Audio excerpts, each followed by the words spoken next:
अगर आपने 10वीं में कुछ भी नहीं पढ़े हैं, या आपने पढ़ के कुछ डाउट को क्लियर नहीं कर पाए हैं, या हो सकता है कि आपने कुछ आधा अधूरा पढ़ा है, या शुरुआती स्टार्टिंग करने जा रहे हैं, या अच्छा आपने पढ़ भी लिए, तब भी आपके लिए हमने निकाले एक क्रेश कोर्स। मात्र 90 दिन में तैयारी कराई जाएगी, सभी विषयों की संपूर्ण तैयारी मात्र 90 दिन में। हमारे इंडिया के बेस्ट फैकल्टी आपको तैयारी कराएंगे, और सभी विषयों के लिए अलग अलग हमारे फैकल्टी के साथ आपको तैयारी कराई जाएगी। टॉप टारगेट ऑनलाइन प्लेटफॉर्म पर हम लोग आज ट्यूशन के 7वां पाठ नीति श्लोका पढ़ेंगे।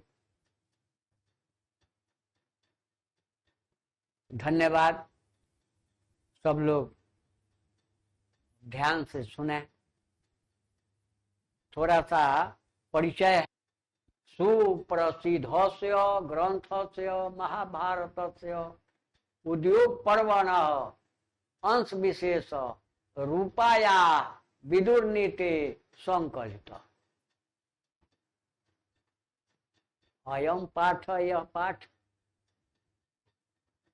अब सुप्रसिद्धस्य सुप्रसिद्ध का, ग्रंथस्य ग्रंथ का, महाभारत से महाभारत का, उद्योग पर्व न उद्योग पर्व से, माने विदुर नीति के रूप में संकलित है।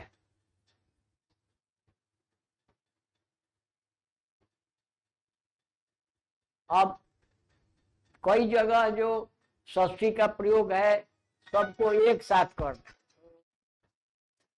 तो बतला रहे थे कि सुप्रसिद्धस्य ग्रंथस्य महाभारतस्य, तीनों जगह षष्ठी का प्रयोग है, इसको एक साथ कर देंगे कि अयम पाठ, यह पाठ सुप्रसिद्ध ग्रंथ महाभारत के उद्योग पर्व का अंश विशेष विदुर नीति के रूप में संकलित है। अयम पाठ सुप्रसिद्ध से ग्रंथ से महाभारत से उद्योग पर्व अंश विशेष रूपाया विदुर नीति संकलित। बीच में अध्याय जो दे दिया, अध्याय 33 से लेकर 40 तक के ये श्लोक हैं। तो यह पाठ सुप्रसिद्ध ग्रंथ महाभारत के उद्योग पर्व का अंश विशेष है, जो विदुर नीति से संकलित है। युद्धम आसन्नम प्राप्य, युद्धम आसन्नम प्राप्य धृतराष्ट्रो मंत्री प्रवर विदुरम स्वचितस्य शांतये कांचित प्रश्नान नीति विषयकान पृच्छत। धृतराष्ट्र विदुर जी से प्रश्न पूछते हैं और विदुर जी उनके प्रश्नों का उत्तर देते हैं। धृतराष्ट्र को भी पता है, अंधे हैं, लेकिन उनको पता है कि अब युद्ध एकदम सामने है, एकदम निकट है। मेरे सभी पुत्र युद्ध में खड़े हैं, मारे भी जा सकते हैं, मर भी जाएंगे, जानते हैं। वही विदुर जी से पूछते हैं। एक जगह और है कि सेनयो मध्य विषिदंतम इदम वच। दोनों सेनाओं के बीच खड़े संजय जी ऐसा कहते हैं। एक जगह और है। और यहाँ विदुर जी मंत्री श्रेष्ठ, विदुर जी मंत्रियों में श्रेष्ठ हैं विदुर जी, और वे ही धृतराष्ट्र के प्रश्नों का उत्तर देते। तो युद्धम आसन्नम प्राप्य, युद्ध को आसन्न माने निकट। ये आप लोग ज्योमेट्री में, रेखा गणित में भी पढ़ते हैं। आसन्न कोण माने निकट का कोण, आसन्न कोण माने निकट का कोण। वही यहाँ आसन्न माने निकट, माने बहुत जल्द, बहुत जल्द युद्ध शुरू होने वाला है। तो युद्धम आसन्नम प्राप्य, युद्ध निकट पाकर, अब युद्ध तुरंत होगा। धृतराष्ट्र मंत्री श्रेष्ठ विदुर से स्वचित शांत है, अपने चित्त की शांति के लिए, अपने मन की शांति के लिए कांचित प्रश्नान, कुछ प्रश्नों को नीति विषयकान, नीति विषयक कुछ प्रश्नों को पृच्छति, पूछते हैं। सीधा अर्थ, युद्धम आसन्नम प्राप्य धृतराष्ट्र मंत्री प्रवरम विदुरम स्वचितस्य शांतये कांचित प्रश्नान नीति विषयकान पृच्छति। युद्ध आसन पाकर, जानकर, युद्ध आसन जानकर, निकट जानकर तुरंत युद्ध होगा। धृतराष्ट्र मंत्री श्रेष्ठ विदुर से, विदुर जी से अपने मन की शांति के लिए कुछ नीति विषयक प्रश्नों को पूछते। बट हाँ, तेषाम तेषाम समुचित उत्तरम विदुरो ददाति। विदुरा विसर्ग था, विसर्ग का वो हो गया विदुरो। तो तेषाम समुचित उत्तरम विदुरो ददाति, उनका उचित उत्तर विदुर जी देते हैं। धृतराष्ट्र प्रश्न पूछते हैं और उसका समुचित उत्तर, उचित उत्तर विदुर जी देते। तदेव प्रश्नोत्तर रूपम ग्रंथ रत्नम विदुर्नेति। तदेव प्रश्नोत्तर रूपम, वही तत्एव तदेव, वही प्रश्नोत्तर, प्रश्न और उत्तर जो है एक ग्रंथ है, ग्रंथ हो गया जो विदुर नीति है।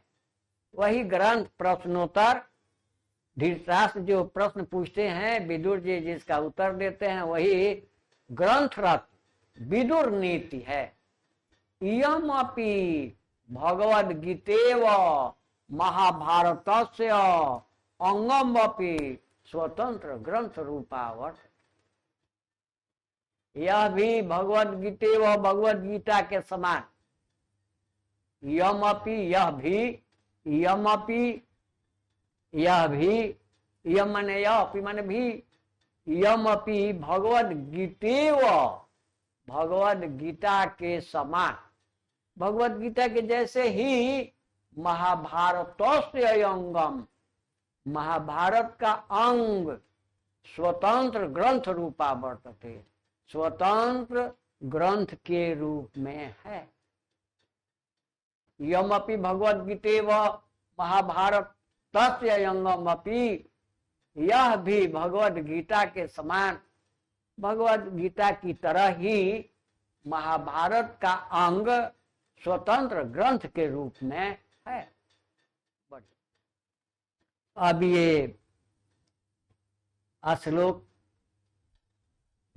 पूछे हैं, प्रश्न श्लोक के रूप में विदुर जी उत्तर देते हैं। यस्य कृत्यम न विघ्नन्ति शीतम उष्णम भयम रति समृद्धि रो समृद्धि वा स वै पंडित उच्यते। यस्य मिला था, कई बार मिला, तस्य उसका उसके उसकी, कस्य किसका किसके किसकी, अस्य इसका इसके इसकी, और यस्य जिसका जिसके जिसके। तो यहाँ यस्य यस्य कृत्यम न विघ्नन्ति, हन धातु का रूप है हन्ते हतः घनन्ति, हन्ति हतः घनन्ति, इसी में भी उपसर्ग जोड़ दिए विघ्नन्ति। तो हन्ति हतः घनन्ति मारते हैं, हन्ति माने मारता है, हतः दो मारते हैं, घनन्ति बहुत मारते हैं, मारते हैं माने नष्ट कर देते हैं, विनष्ट कर देते हैं। घनन्ति किनको, शीतम उष्णम, संधि है, शीतम जोड़ उष्णम, भयम रति, शीतम उष्णम भयम रति। समृद्धि ही, समृद्धि विसर्ग है, समृद्धि विसर्ग है, विसर्ग का यहाँ र हो गया,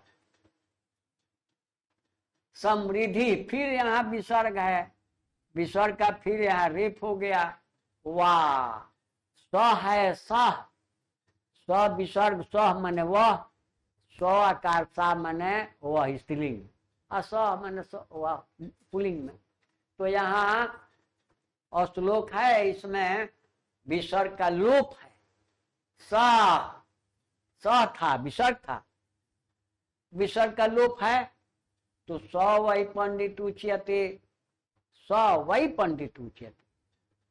अर्थ देखिए, यस्य कृत्यम, जिनके कर्म को, यस्य कृत्यम, जिनके कर्म को, न विघ्नन्ति, नहीं नष्ट करते हैं, नहीं मारते हैं माने नहीं नष्ट करते हैं। कौन, शीतम उष्णम भयम रति, शीतम सर्दी, उष्णम गर्मी, भयम भय, रति आनंद, रति आनंद। समृद्धि उन्नति, असमृद्धि अवनति,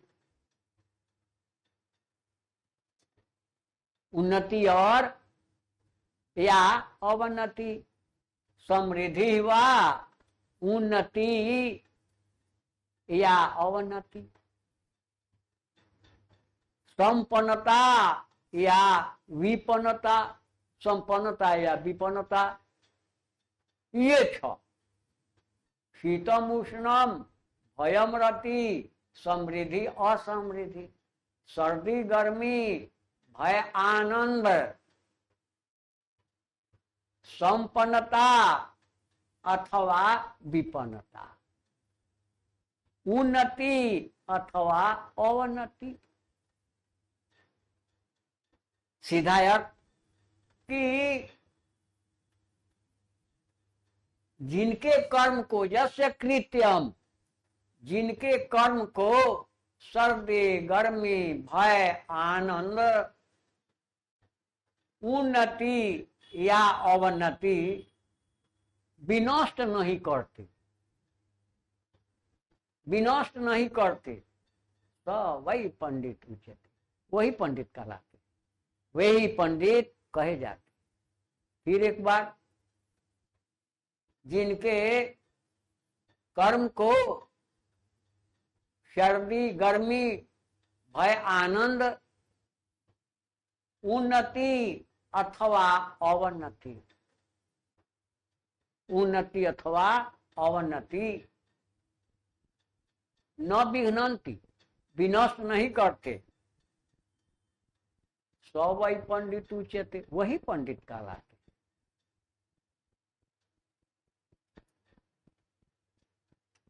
अगला श्लोक,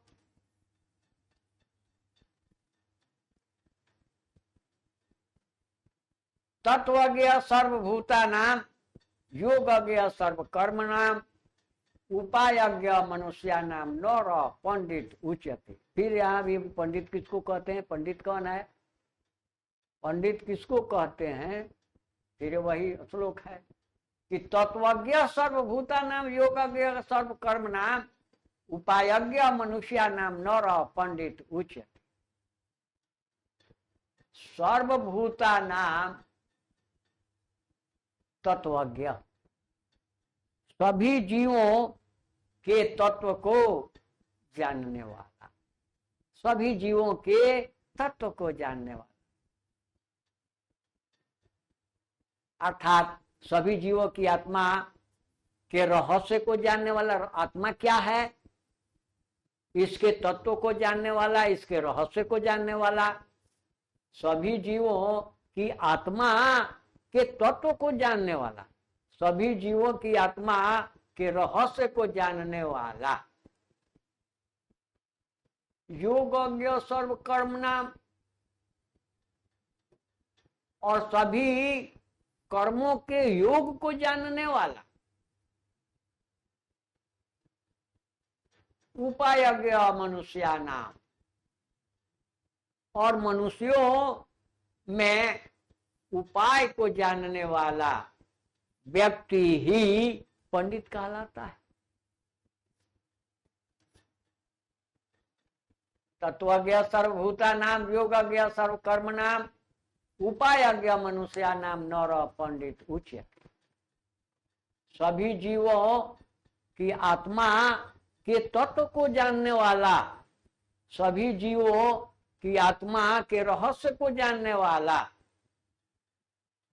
योगज्ञ सर्व कर्म नाम, और सभी कर्मों के योग को जानने वाला, और मनुष्यों के उपाय को जानने वाला ही पंडित कहलाता है, पंडित कहा जाता है।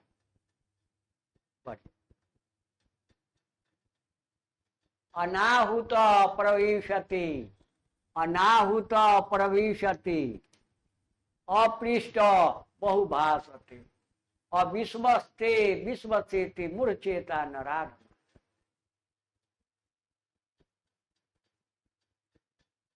कि अनाहुत प्रविशति, आहुत, आहुत माने बुलाने पर, आहुत बुलाने पर, आहुत जिसको बुलाया गया हो, अनाहुत बिना बुलाए जिसको नहीं बुलाया गया हो, प्रविशति प्रवेश कर जाता है, आ जाता है।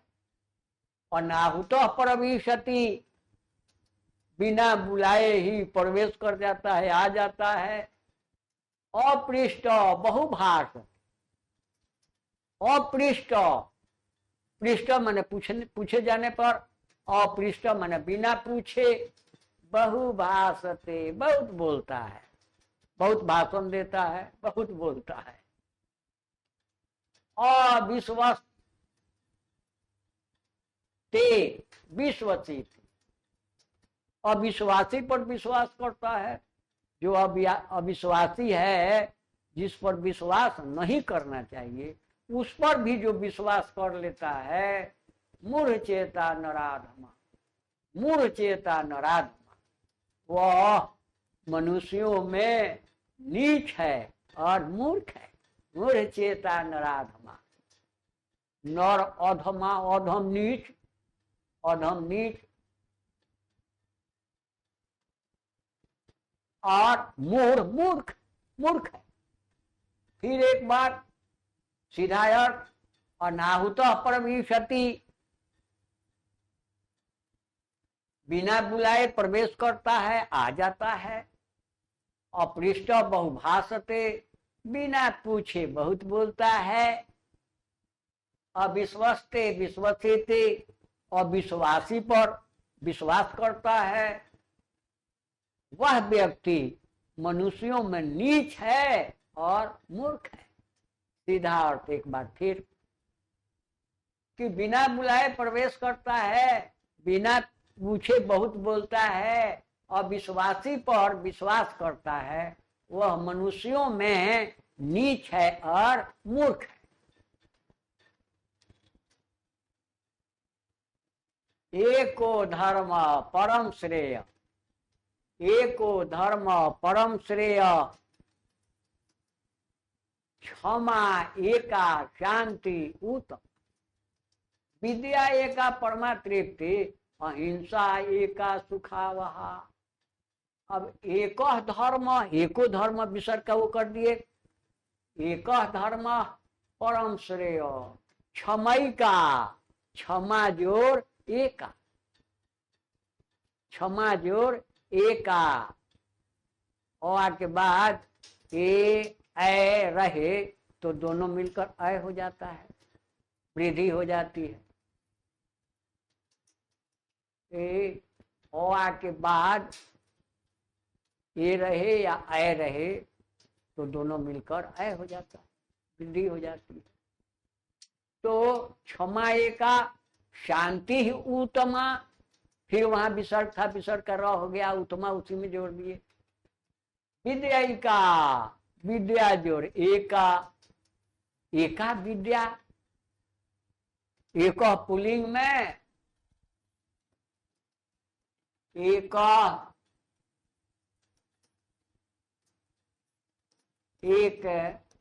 पुलिंग, एका एक स्त्रीलिंग, एकम एक नपुंसक, एक पुलिंग में एक, एका स्त्रीलिंग में एक, एकम नपुंसक, एक बालक, एका बालिका, एकम फलम। तो यहाँ विद्यिका, क्षमा, क्षमयिका, क्षमा एका, क्षमा स्त्रीलिंग शब्द है इसलिए एका का प्रयोग किए, विद्या स्त्रीलिंग शब्द है इसलिए एका का प्रयोग किए, अहिंसा स्त्रीलिंग है इसलिए अहिंसा एका, एका का प्रयोग किए, सुखावा सुखदाई, सुख देने वाला, सुखावा सुख देने वाला। तो एको धर्म परम श्रेय, केवल एक ही धर्म सबसे श्रेष्ठ है, एक ही धर्म सबसे श्रेष्ठ है, सर्वश्रेष्ठ है, सर्वोपरि है। क्षमय का शांति उत्तमा, क्षमा ही उत्तम शांति है, क्षमा ही उत्तम शांति है। एक विद्या से ही परम तृप्ति होती है, विद्या से ही परम तृप्ति होती है, और अहिंसा ही सुख देने वाला है, अहिंसा से ही सुख की प्राप्ति होती है, अहिंसा ही सुख देने वाला है। सीधा अर्थ कि एक धर्म परम श्रेय, एक ही धर्म परम श्रेष्ठ है। क्षमा से उत्तम शांति मिलती है, क्षमा एका शांति उत्तमा, क्षमा से उत्तम शांति की प्राप्ति होती है, उत्तम शांति मिलती है। विद्या से परम तृप्ति मिलती है। और त्रिविधम नरकस्यैदम द्वारम नाशनम आत्मनः कामः क्रोध तथा लोभ तस्मात् एतत्त्रयम् त्यजेत्। के त्रिविधम, तीन प्रकार के, नरकस्य नरक के, द्वारम द्वार दरवाजे, नाशनम आत्मनः अपना नाश कराते हैं, काम और क्रोध तथा लोभ, काम क्रोध तथा लोभ, तस्मात् एतत्त्रयम् त्यजेत्, इसलिए त्रयम त्यजेत्, तीनों त्यागने योग्य है, त्यागने लायक है, अर्थात तीनों का त्याग कर देना चाहिए। सीधा अर्थ, काम क्रोध तथा लोभ ये नरक के द्वार हैं, काम क्रोध तथा लोभ ये नरक के द्वार हैं जो अपना नाश कराते हैं। अतः इन तीनों का त्याग कर देना चाहिए, इन तीनों को छोड़ देना चाहिए। देखिए अब भेजा ऐश्वर्य गलत हो, भेजा ऐश्वर्य,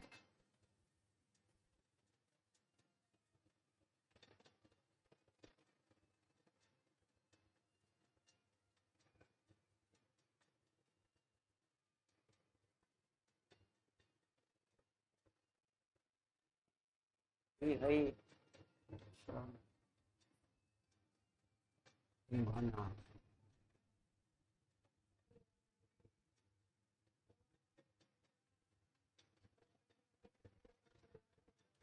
तो षड्दोषा पुरुषे नेह आतव्याभूति मीशता निद्रा तंद्रा भयम क्रोध आलस्यम दीर्घ सूत्रता। षड्दोषा छह दोष। षड्दोषा पुरुषे नेह आतव्याभूति मीशता निद्रा तंद्रा भयम क्रोध आलस्यम दीर्घ सूत्रता।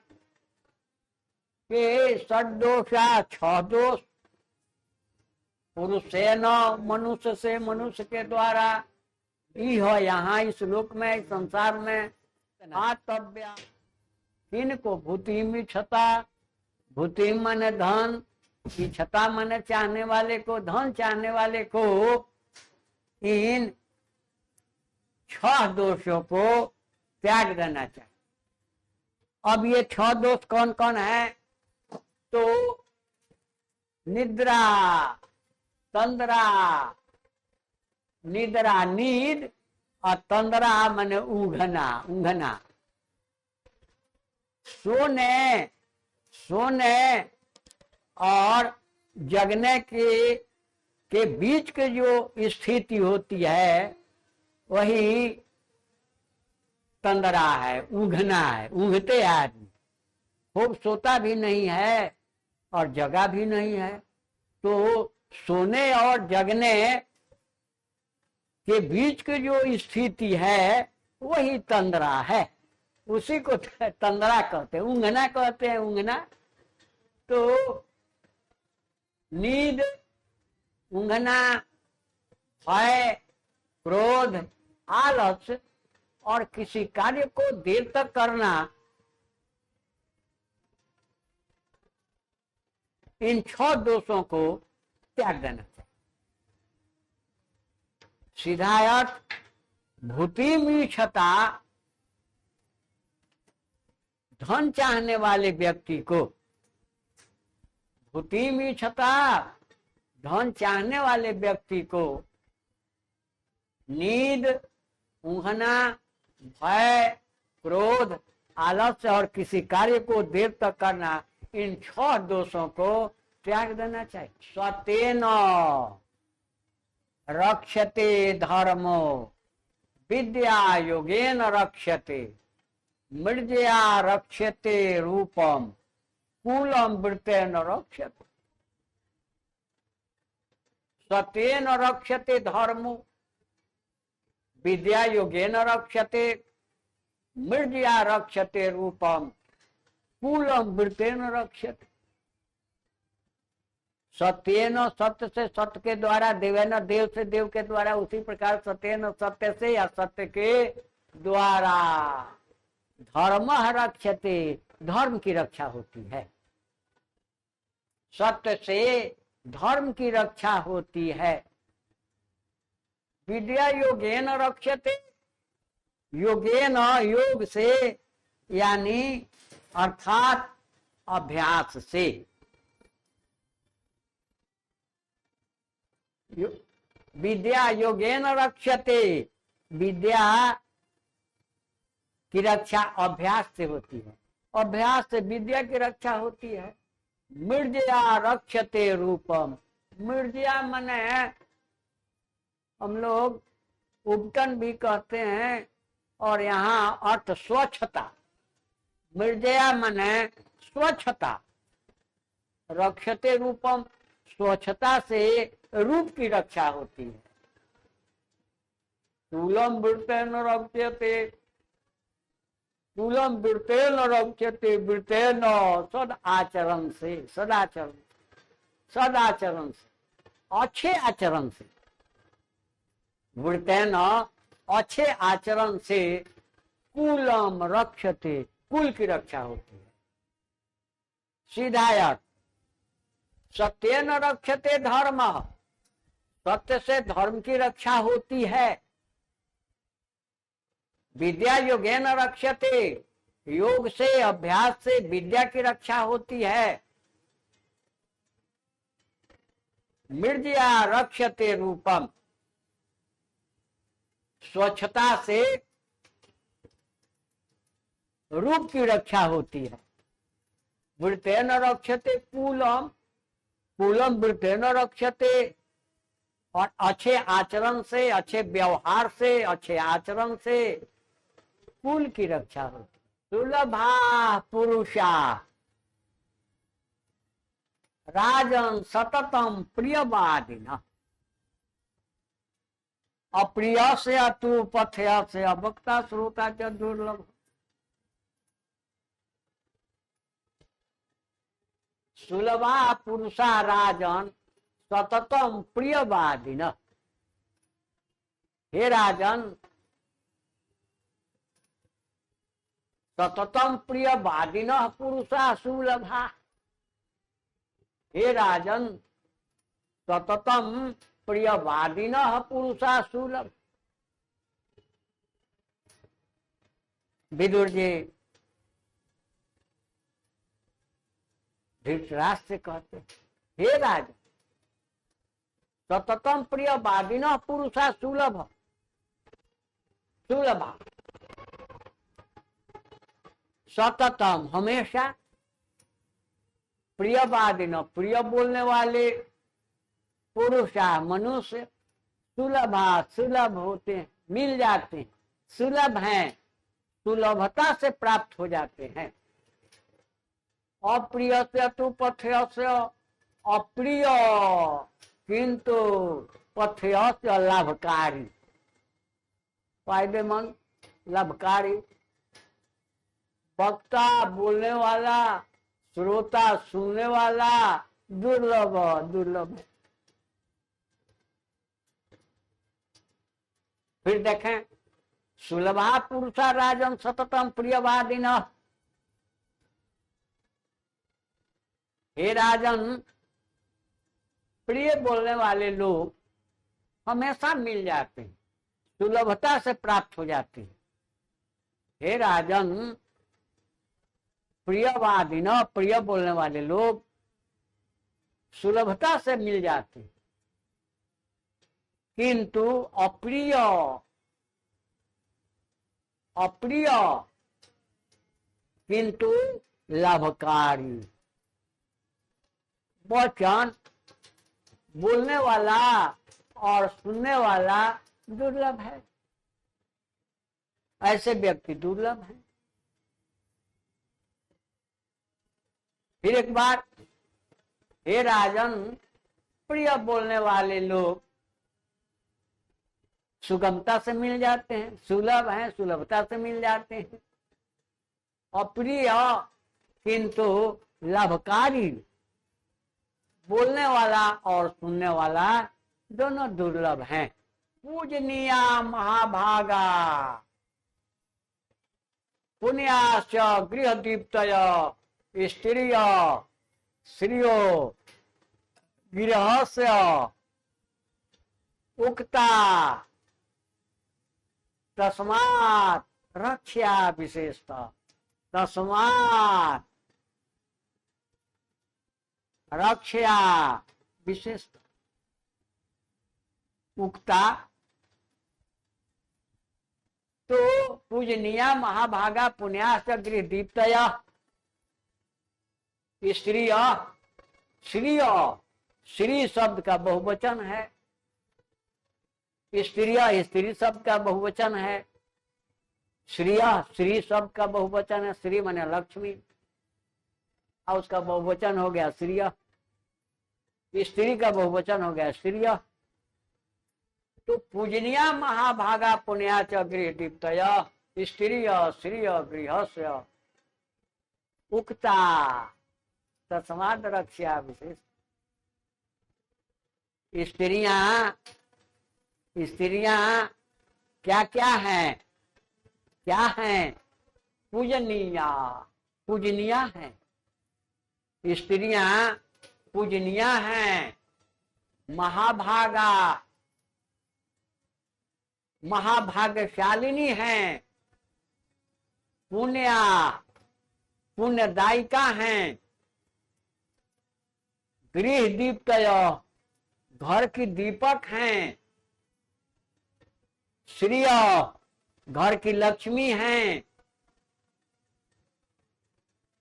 इसलिए विशेषतः रक्षा, विशेष रूप से रक्षा करने योग्य हैं, रक्षणीय है।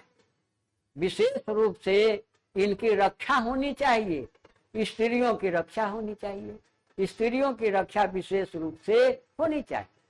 सीधा अर्थ देखा जाए, पूजनीय महाभागा पुण्यास गृह दीप्तया स्त्रिय श्रिय गृहस्य उक्ता तस्मात् रक्षा विशेष। यहां से नीचे शुरू करेंगे। स्त्रियां स्त्रिया, तो स्त्रियां पूजनीया, पूजनीया है, पूजने योग्य हैं, पूजा करने योग्य हैं।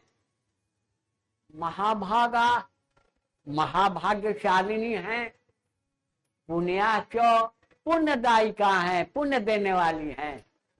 गृह दीप्तया घर की दीपक है, श्रिय घर की लक्ष्मी है। तस्मात् रक्षा विशेष, इसलिए विशेष रूप से इनकी रक्षा होनी चाहिए। अकृते विनयो हन्ति हन्ति अनर्थम पराक्रम हन्ति नित्यम क्षमा क्रोधम आचारो हन्ति अलक्षणम हन्ति अलक्षणम हन्ति अलक्षणम। सब जगह संधि है, सब जगह। अकृते विनयो हन्ति, हन्ति माने पहले बतलाए हन धातु का रूप है, हंती हत घनंती, पहले भी मिला विघ्नंती, तो भाई हंती है। हंती माने मारता है, हंती मारता है, नष्ट कर देता है, विनष्ट कर देता है। तो अकृत्रिम अपयश, अपयश अकृत्रिम माने अपयश। विनय हन्ति, विनय से अपयश का नाश होता है, विनय अपयश को नष्ट कर देता है। विनय अकृत्रिम हन्ति, विनय अकृति को अपयश को विनष्ट कर देता है। हन्ति अनर्थम पराक्रम, हन्ति अनर्थम पराक्रम, पराक्रम अनर्थ को विनष्ट कर देता है, अनर्थ का नाश कर देता है। हन्ति नित्यम क्षमा क्रोधम, और हमेशा क्षमा से क्रोध का नाश हो जाता है। क्षमा कर दीजिएगा तो क्रोध नष्ट हो जाएगा, क्रोध खत्म, क्रोध का नाश हो जाएगा। आचार हन्ति अलक्षणम, आचार हन्ति अलक्षणम, अलक्षणम कुलक्षण, खराब लक्षण। आचार आचरण, अच्छे आचरण से, अच्छे व्यवहार से, अच्छे आचरण से, सद्व्यवहार से, सद आचरण से कुलक्षणों का नाश होता है, कुलक्षण विनष्ट हो जाते हैं। सीधा अर्थ देखा जाए, अकृते विनयो हन्ते, विनय से, विनम्रता से, नम्रता से अपयश का नाश हो जाता है। विनम्रता से अपयश का नाश हो जाता है। पराक्रम से अनर्थ का नाश हो जाता है। क्षमा से क्रोध का नाश हो जाता है। और अच्छे आचरण से, अच्छे व्यवहार से, अच्छे आचरण से कुलक्षणों का नाश हो जाता है। बस अब एक